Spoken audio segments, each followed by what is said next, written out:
ప్రేక్షకులకందరికీ నమస్కారం.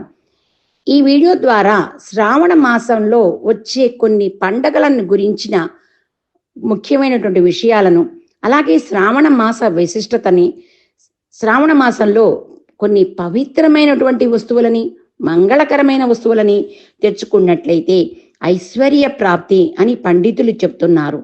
ఆ వస్తువులు ఏమిటి, ఆ వివరాలను, ఏ రోజులలో ఏ దేవుళ్ళకి దేవతలకి పూజ చెయ్యాలి అనే విషయాన్ని, మాస విశిష్టతని పూర్తిగా మీకు తెలియజేస్తున్నాను. ముందుగా ఈ వీడియోని చూస్తున్న వారందరూ @మాట్లాడుకుందాం ఛానల్ని సబ్స్క్రైబ్ చేసుకోండి. ఎందుకంటే ఎప్పటికప్పుడు మీకు కొత్త విషయాలను, ఆసక్తికరమైనటువంటి విషయాలను తెలియజేస్తూ ఉంటాం. శ్రావణ మాసం పవిత్రమైనటువంటిది, శుభప్రదమైనటువంటి మాసం. శ్రావణ మాసానికి చాలా విశిష్టత ఉందని చెప్తూ ఉంటారు. మన తెలుగు మాసాల వరుస క్రమంలో 5వ మాసంగా శ్రావణ మాసం వస్తుంది. పౌర్ణమి రోజున శ్రవణ నక్షత్రం గనక ఉన్నట్లయితే శ్రావణ మాసంగా పిలుస్తారు. నభో మాసం అని కూడా చెప్తారు. నభో అంటే ఆకాశం అని అర్థం. శ్రవణ నక్షత్రం అంటే ముఖ్యంగా విష్ణుమూర్తికి చాలా ప్రీతికరమైనటువంటిది. వెంకటేశ్వర స్వామి జన్మ నక్షత్రం కనుక తన భర్త జన్మ నక్షత్రంతో పిలువబడే మాసం కాబట్టి లక్ష్మీదేవికి ఈ మాసం అంటే చాలా ఇష్టమైనటువంటి మాసం. అందుకే లక్ష్మీదేవి ఆరాధన ఎక్కువగా చేస్తూ ఉంటారు. అలాగే పరమేశ్వరునికి కూడా ఈ మాసం అంటే చాలా ప్రీతికరమైనది. అందువల్లనే శివారాధన, గౌరీదేవి ఆరాధన కూడా ఈ మాసంలో చేస్తారు.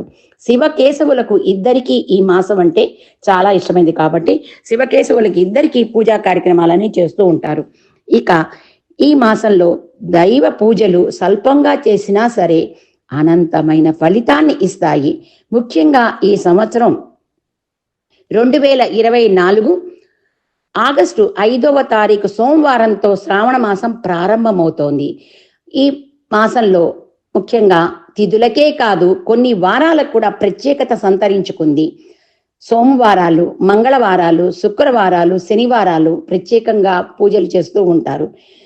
ముందుగా మనం సోమవారాన్ని గురించి తెలుసుకుందాం. సోమవారం నాడు పరమేశ్వరుడికి చాలా ఇష్టమైనటువంటి రోజున ఆయనకి ఇష్టమైనటువంటి శంఖాన్ని మనం గనక ఇంటికి తెచ్చుకుంటే ఐశ్వర్య ప్రాప్తి అని పండితులు చెప్తున్నారు.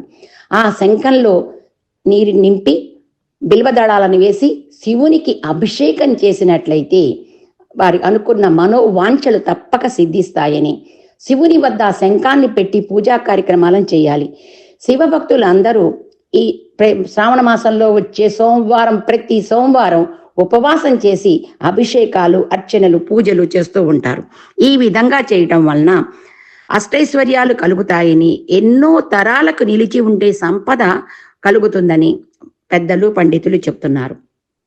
ఇక మంగళవారానికి కూడా చాలా ప్రాధాన్యత సంతరించుకుందనే చెప్పాలి. మంగళగౌరి వ్రతాన్ని ఆచరిస్తారు. మంగళగౌరి వ్రతం 5 సంవత్సరాల పాటు చేయాలి. మంగళగౌరి కటాక్షం ఏ స్త్రీలపై ఉంటుందో వారికి వైధవ్య బాధ ఉండదు. సర్వవిధ సౌభాగ్యాలతో వారు వర్ధిల్లుతారు.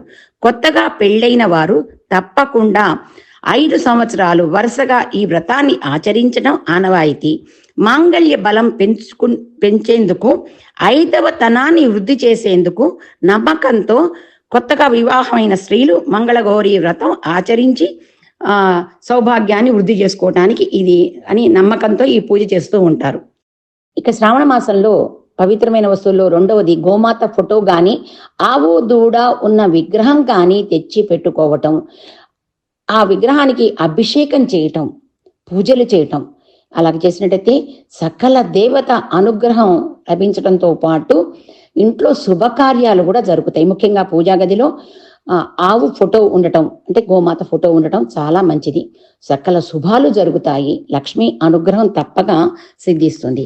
ఇక శ్రావణ మాసంలో వచ్చే శుక్రవారాల గురించి ఇప్పుడు తెలుసుకుందాం. శ్రావణ మాసంలో పౌర్ణమి ముందుగా వచ్చే శుక్రవారం రోజున వరలక్ష్మి వ్రతాన్ని ఆచరిస్తారు.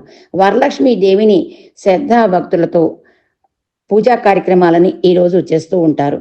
ఈ రోజున అమ్మవారికి ఇష్టమైనటువంటి కొన్ని వస్తువులని, అవేంటంటే అమ్మవారికి ఇష్టమైనటువంటి గవ్వలు, తామర గింజలు, మట్టి గాజులు, అద్దం, కలువలు, నల్ల పూసల చిన్న గొలుసు, మిట్టెలు ఇవన్నీ వెండి పళ్ళెల్లో పెట్టడం, ఎర్రని పుష్పాలు, పచ్చని పుష్పాలు, పక్కనే కవ్వం, వీటినన్నిటినీ పెట్టి అమ్మవారికి చక్కగా అలంకరించి పూజా కార్యక్రమం చేసుకోవటం, పసుపు పచ్చని దారంతో 9 పోగుల తోరాన్ని సిద్ధం చేసుకోవాలి. ఒకటి అమ్మవారికి, ఒకటి వ్రతం చేసుకునే వారికి. ఈ విధంగా చేసుకోవటం, అమ్మవారికి ఇష్టమైనటువంటి పాయసాన్ని నివేదనగా సమర్పించడం, ఇలా చేసి సాయంత్రం సంధ్యా సమయంలో పేరెంట్ వాళ్ళకందరికీ వాయినాలు ఇచ్చుకున్నట్లయితే ఎవరైతే ఈ విధంగా చేస్తారో వారికి అష్టైశ్వర్యాలు, ఆయురారోగ్యాలు, ఐదవతనం పెంపొందుతాయని పెద్దలు పండితులు చెప్తున్నారు. అమ్మవారికి ఇష్టమైనటువంటి శుక్రవారం రోజున ఇలా చేస్తే శుభాలు, లాభాలతో పాటు ఐదవతనం పెరుగుతుంది అనటంలో ఎటువంటి సందేహం లేదు. ఇక శనివారాలు, ఈ మాసంలో వచ్చే శనివారాలు కలియుగ దైవం వెంకటేశ్వర స్వామికి పూజించడం, తులసి మొక్కని కొత్తగా తెచ్చి పెట్టుకోవటం, ప్రతిరోజు తులసి మొక్కకు పూజా కార్యక్రమాలు చేయాలి. ముఖ్యంగా శ్రావణ మాసం మొత్తం తులసి మొక్కకు పూజించడం, ముఖ్యంగా శనివారం నాడు బియ్యపిండితో దీపాన్ని చేసి ఆవునితో దీపారాధన కనుక చేస్తే చాలా మంచిది. వెంకటేశ్వర స్వామి స్తోత్రాలని పఠించడం, అలాగే చేసినట్టయితే శని బాధలు తొలగిపోతాయని చెప్పి పెద్దవాళ్ళు చెప్తున్నారు.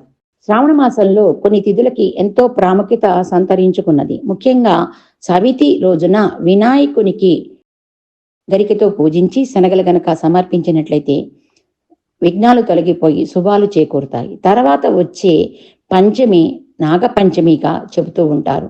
కొన్ని ప్రాంతాల్లో వారు ఈ రోజున పుట్టవద్దకు వెళ్ళి పండ్లని, పాలని, చలిమిడి, చిమ్మిరిని సమర్పించడం, నాగులకు ప్రత్యేకంగా పూజా కార్యక్రమాలను చేస్తూ ఉంటారు. తర్వాత వచ్చే పౌర్ణమి తిథిని శ్రావణ పౌర్ణమిని, జంజాల పౌర్ణమిని, రక్షాబంధనని, రాఖీ పండుగగా పిలువబడుతూ ఉంటాను.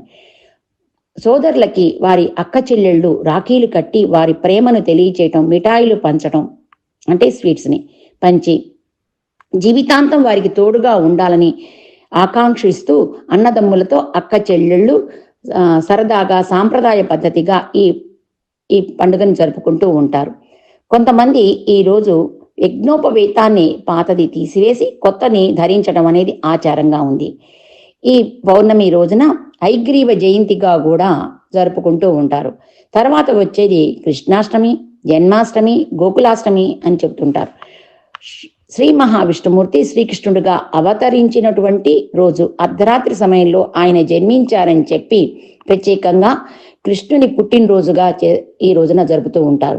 కృష్ణుని పాదాలు ఇంటిలోకి వస్తున్నట్లుగా వేసి ఆయనకి ప్రత్యేకమైన పూజలు, ఉపవాసాలు చేయటం, వెన్న మొదలుగునవన్నీ ఆయనకి ఇష్టమైన పదార్థాలన్నిటినీ సమర్పించడం, ఉట్టి కొట్టడం ఇలాంటివన్నీ ఆ రోజు చేసుకుంటూ ఉంటారు. తర్వాత వచ్చేది పోలాల అమావాస్య, పోలి స్వర్గానికి పంపే ఈ పండుగ. ఈ పండుగను కూడా ఎంతో సాంప్రదాయబద్ధంగా కంద మొక్కని తీసుకొచ్చి పూజా కార్యక్రమాలు చేయటం, గారెలు, బూరెలు సమర్పించడం. ఎందువల్లంటే సంతాన ప్రాప్తి కొరకు, సంతానం ఉన్న వారికి సంతానానికి మేలు జరగటానికి ఈ విధంగా పూజా కార్యక్రమాలను చేస్తూ ఉంటారు.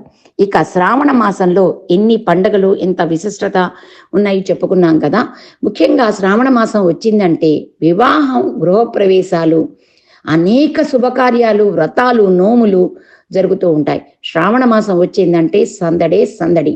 శివకేశవులకి ఇద్దరికి ఇష్టమైనటువంటి ఈ మాసంలో ప్రత్యేక పూజలు చాలా బాగా జరుగుతూ ఉంటాయని చెప్పాలి. శ్రావణ మాసంలో ప్రతి ఇల్లు పండుగ వాతావరణాన్ని సంతరించుకుంటుంది. ఇంటి ముందు ముగ్గులు, గడపకి పసుపు కుంకాలు, మంగళకళ తోరణాలతో శ్రావణ లక్ష్మికి స్వాగతం పలుకుతూ ఉంటారు.